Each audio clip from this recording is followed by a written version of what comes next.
O meu tema é um tema que a gente vem enfrentando há um bom tempo, que envolve basicamente a estrutura jurídica do setor cooperativista brasileiro. Qual que é a ideia macro de tributação do sistema cooperativista brasileiro, a ideia geral que foi levada, o problema que nasceu com relação à exigência tributária dentro do modelo cooperativista e o tema que foi levado ao judiciário. E aí, senhor presidente, fica o vício do advogado de contencioso. Nós somos programados para falar ou 15 minutos ou 15 horas. O interregno entre 15 minutos e 15 horas é absolutamente problemático para nós. Então, como eu não tenho 15 horas, e acho que esse tema não se resolve em 15 minutos, eu aceito o corte oportuno no momento em que a Elias entender necessário. Porque esse tema é absolutamente palpitante. O sistema cooperativista mundial tomou uma proporção gigantesca, se se pega para poder ver o modelo econômico que isso significou depois dos provos pioneiros de Rochdale, professora Bettina. Nós estamos falando hoje de um crédito cooperativo absolutamente relevante no Japão, um modelo cooperativista agropecuário na Europa pujante, um modelo cooperativista de saúde nos Estados Unidos pujante, boa parte da energia elétrica distribuída na Argentina através de um modelo cooperativo, o papel do cooperativismo brasileiro agropecuário no PIB nacional, o cooperativismo de saúde no Brasil, a capilaridade do cooperativismo de crédito no Brasil, por aí fora vai. E aí, a grande questão é, o que a Constituição Federal quis dizer com tal adequado tratamento tributário ao ato cooperativo praticado pelas cooperativas previsto lá no artigo 146? Que diacho é isso? Que tal lei complementar é essa que eu preciso para conferir um tratamento adequado a um tipo de ato praticado por um tipo de entidade? E por que tributário? O que é ato cooperativo previsto na Lei 5764 de 1971, está lá no seu artigo 79? O que isso impacta na realidade dos tributos federais, estaduais e municipais, uma vez que o adequado tratamento tributário, professora Bettina, no veículo da lei complementar, tem que ser uma necessidade dos 3 entes federados nesse caos da Federação Tributária Brasileira.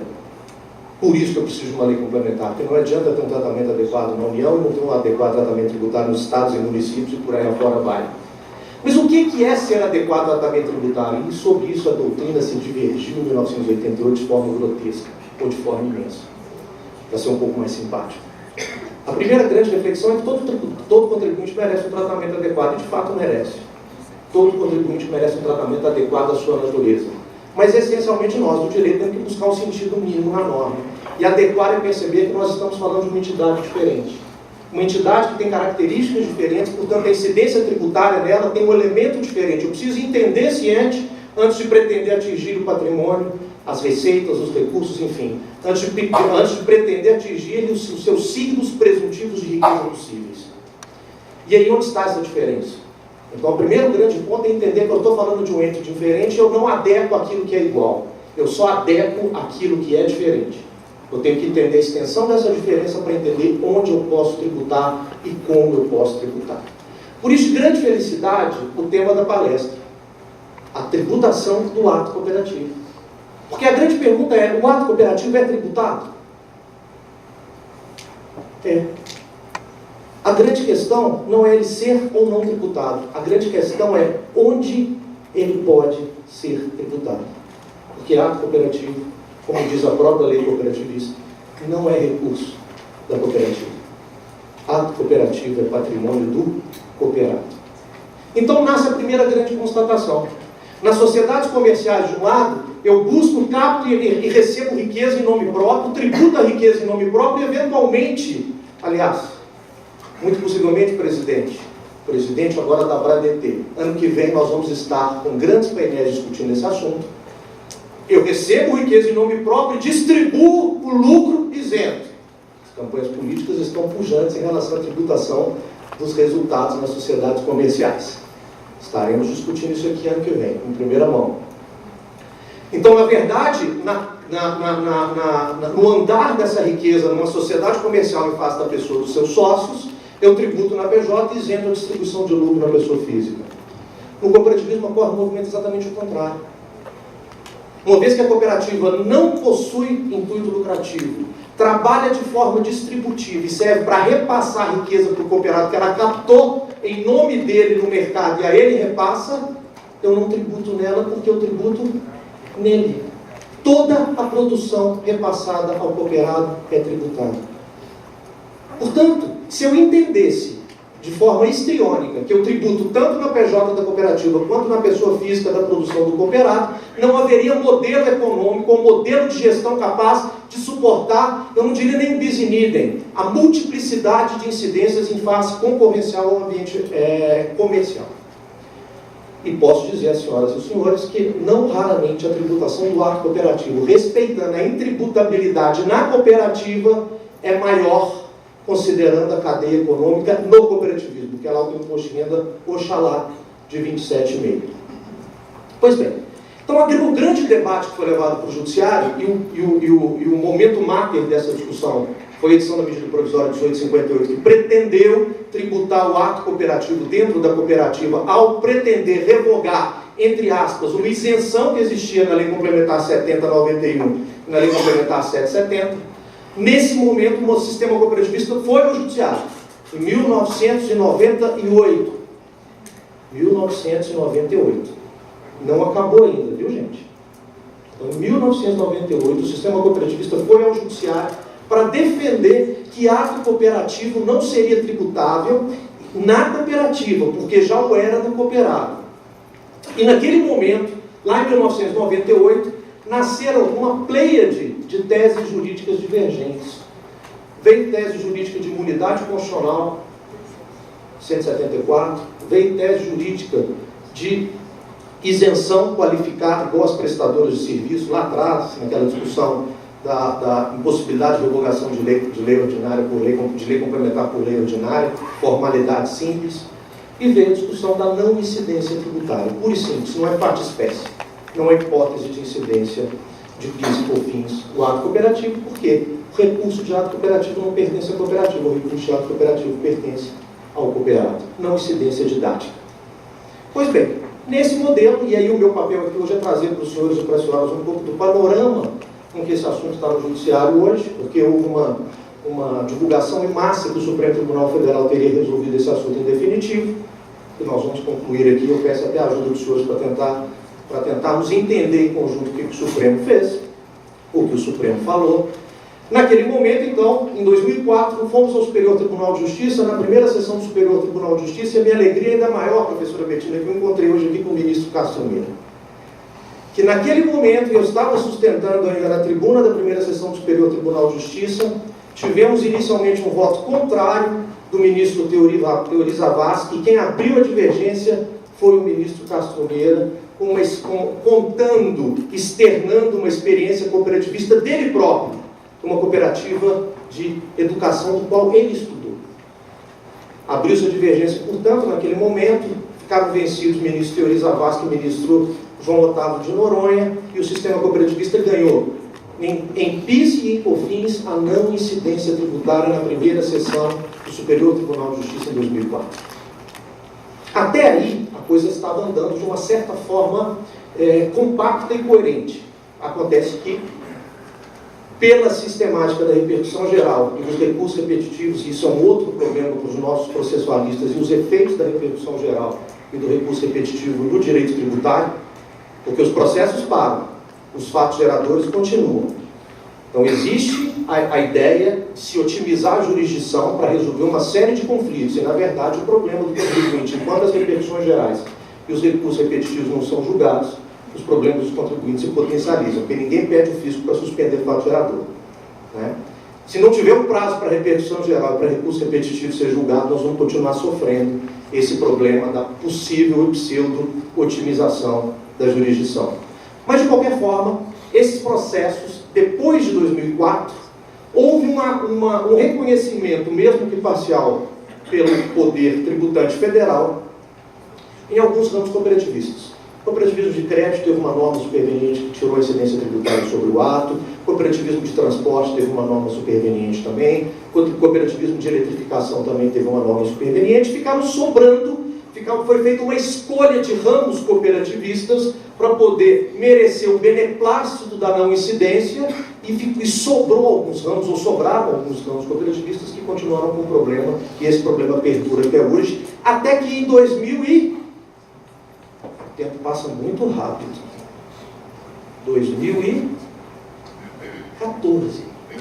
o Supremo Tribunal Federal coloca em pauta um recurso extraordinário 598.085. Daquela feita, o Supremo então pretendeu, assim, vamos analisar a questão sob o ponto de vista, sob o enfoque do artigo 146. Porque lá no Superior Tribunal de Justiça, todo o enfoque dado estava estruturado na 5764 de 1971, no artigo 79. O que o artigo 79 fala? O ato cooperativo não implica operação de mercado nem contrato de compra e venda de produto ou mercadoria, está lá no seu parágrafo único. E o que é ato? Ato cooperativo é aquele praticado entre cooperado, cooperativa, cooperativa, cooperado ou cooperativas entre si, para a consecução do seu objeto social. Portanto, eu teria um aspecto subjetivo do ato, eu pratico esse ato sempre com o meu corpo social, eu tenho um aspecto objetivo do ato, meu ato não pode ser ultravírus, eu tenho que estar dentro do meu objeto, e o efeito disso ele não é uma operação economicamente relevante, não é uma operação econômica, jurídica e economicamente significativa do seu ponto de vista da cooperativa, porque o produto dele não gera faturamento. Né? O que é faturamento? Somatório das faturas. O que é fatura? Um documento que espera um contrato de compra e venda. Se o ato cooperativo não espera contrato de compra e venda, ele não gera faturas do ponto de vista do direito tributário.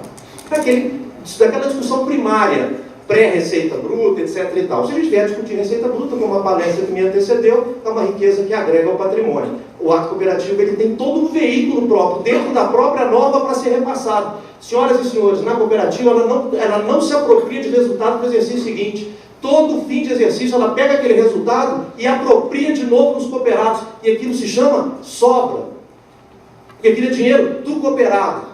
Na sociedade comercial, o lucro eu tributo, eu não tributo. Na sobra, eu tributo também. Não só o recurso que eu pago ao longo, que eu repasso ao longo do exercício, mas o recurso que eu também repasso ao final do exercício via sobra, que é o ajuste da prática do ato.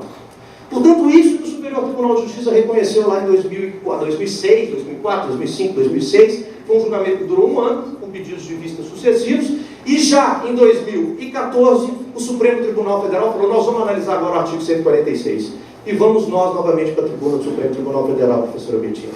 Por coincidência do destino, eu sustentei no Superior Tribunal de Justiça em 2004, no Supremo Tribunal Federal em 2014 e no Superior Tribunal de Justiça em 2016, depois que nós vamos entender onde esse assunto culminou, onde ele acabou de chegar. Pois bem, lá em 2014 foram 2 processos, um de PIS e um de COFINS, levando teses para apreciação do Supremo diferentes. Quais eram as teses? Primeiro, hierarquia legal pura e simples, porque exigia-se uma lei complementar, e a lei complementar 7091 seria essa lei, e não era. Ela não tinha reflexão sobre o ato cooperativo. Essa lei, o artigo 79, recepcionado com essa natureza. E segundo, a própria não incidência. Naquele momento, o Supremo Tribunal Federal começou a avançar não só no efeito tributário da prática do ato. E, na verdade, o que foi dito pelo Supremo Tribunal Federal é que o sistema cooperativista não estaria no judiciário pedindo favor ou benefício. O sistema cooperativista estaria no judiciário pedindo respeito à sua natureza jurídica, os efeitos que dela são particulares. Naquele momento, portanto, dentro do Supremo Tribunal Federal, ao iniciar esses julgamentos e após as sustentações orais, foram feitas sustentações orais por 3 amigos curi e pela PAR, foi meu representante da parte, eram 2 cooperativas em específico, não me lembro. Mas enfim, foram 3 ou 4 sustentações orais, o Supremo Tribunal Federal começou a julgar, e no julgamento você percebeu claramente que o Supremo começou a entender que discutir ato cooperativo é algo extremamente complexo. Porque eu entender o efeito da prática do ato é um passo. Eu poderia dizer até que seja um silogismo aristotélico, premissa maior. O ato cooperativo não é tributado na cooperativa, porque é tributado no cooperado quando for possível. E aí depende do modelo cooperativista, presidente. Se a gente tiver que falar isso, aí já são mais do que 15 horas. Segundo, qual é o meu ato cooperativo nesse caso particular? Qual é o ato que não é tributado? Qual é o ato típico desse modelo?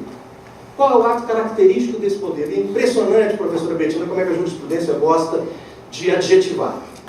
Porque aquilo que originariamente era ato cooperativo e ato não cooperativo virou ato típico, ato atípico, ato próprio, ato impróprio, ato interno, ato externo.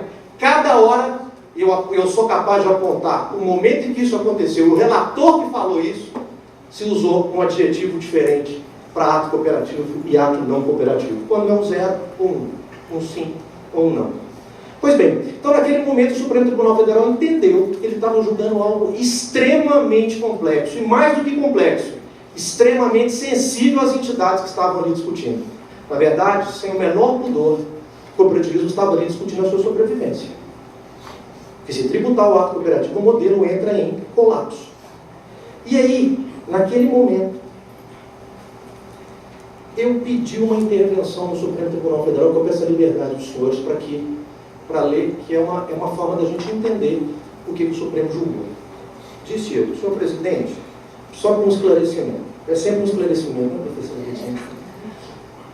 É que até o avançado do julgado, nos parece que eu estava naquele momento representando a Organização das Cooperativas Brasileiras, não parece que para a OCB se pontuar em relação ao tema, inclusive internamente em relação aos seus associados, eu estou entendendo que o ato cooperativo típico não seria tributado. E o ato cooperativo não típico ou o ato cooperativo seria tributado. Foi isso? Mais ou menos foi isso que eu perguntei. Aí veio o ministro Fux. Assim eu também. Aí eu digo, então, ministro, só para eu entender, nesse modelo, porque estávamos discutindo um único modelo cooperativista, nós temos uma pleiade de modelos cooperativistas no país, uma produção de PIB gigantesca. Se, ministro, só para eu entender o que Vossa Excelência está dizendo, nesse modelo específico, o ato cooperativo dela é aquilo que ela recebe do mercado e repassa via produção para o seu cooperado? Diz o ministro Fux, é isso, é isso, é isso. Nesse momento aconteceu uma coisa bastante peculiar, eu já tenho 5 minutos, bastante peculiar na minha vida, não tão curta mais, presidente, de tribunal. Começou a se discutir qual que era o efeito daquela repercussão. Repercussão? Repercussão? Repercussão? Geral. Qual é o efeito dessa repercussão? E aí, chegou-se à seguinte conclusão. Aquela repercussão geral não era geral. Note bem, nós vamos aplicar aqui um efeito minimalista na repercussão geral, professor Betinho. Portanto, concluiu-se da seguinte forma.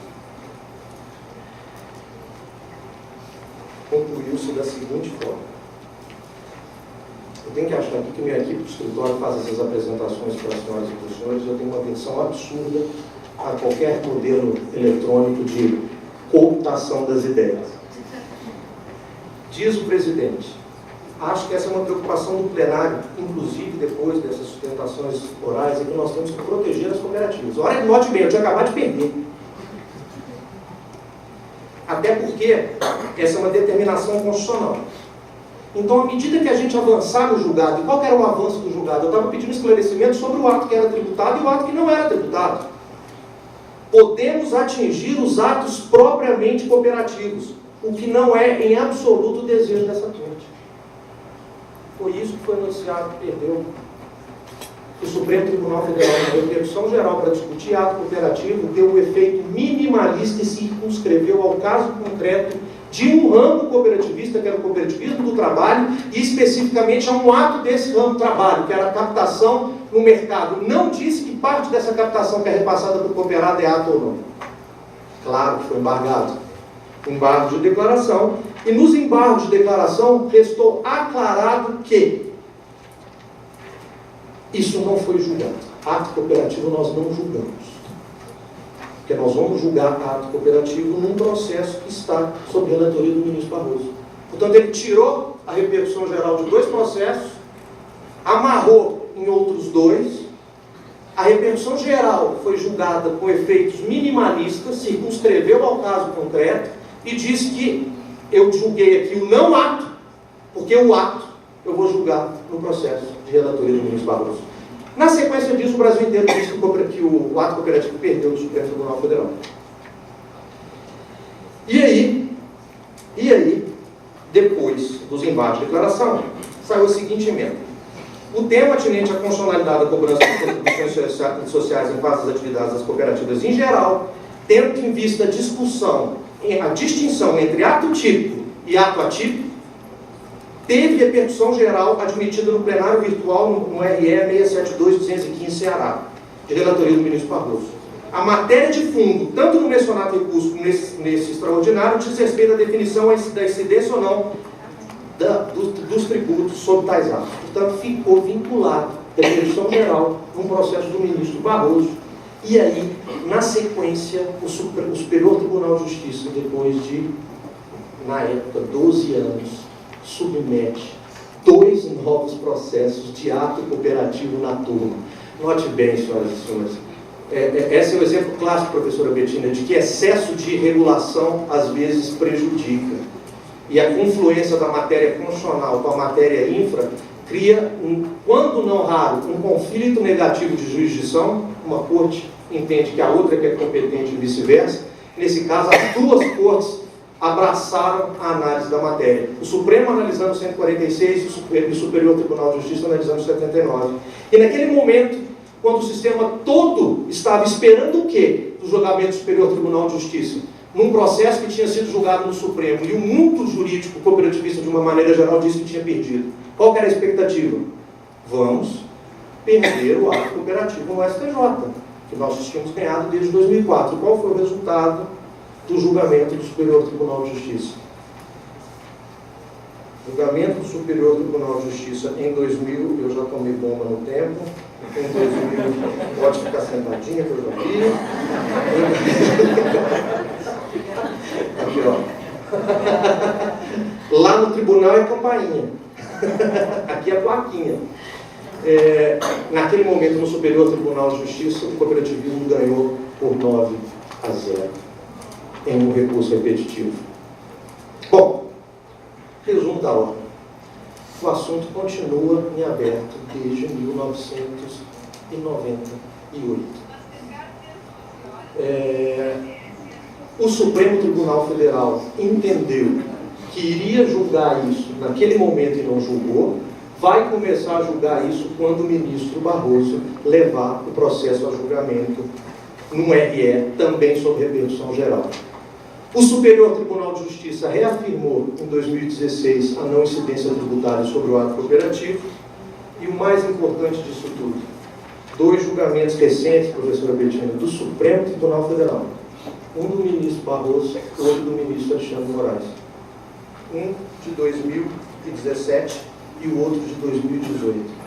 E disse o ministro Barroso: a jurisprudência do Supremo Tribunal Federal entende que não há incidência de PIS e da COFINS sobre o ato cooperativo próprio e que, por outro lado, incide a exação em atos praticados com terceiros. Identificar a natureza do ato, se cooperado ou não, demandaria o exame da legislação. Portanto, eu não vou analisar o recurso extraordinário.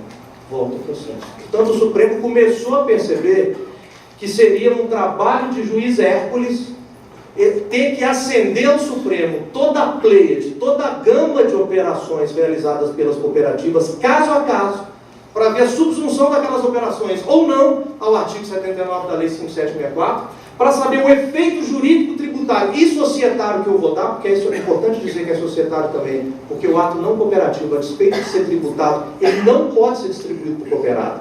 Ele fica amarrado dentro da cooperativa num fundo que se chama FATS, e ele entendeu que analisar a pleiade dessas operações seria totalmente inviável. Portanto, essa é uma tarefa de, quando houver conflito, para ser analisada pelo próprio Superior Tribunal de Justiça. Dito isso, senhor presidente, e com as escutas pelo tempo, agradeço novamente a gentileza do convite e não poderia sair daqui sem deixar o meu cordial abraço ao meu orientador de doutorado, professor Sacha Calmon. Um homem que eu aprendi o direito tributário de uma forma diferente, um homem que vê para além dos textos, um poeta do direito tributário. Obrigado pela paciência de todos.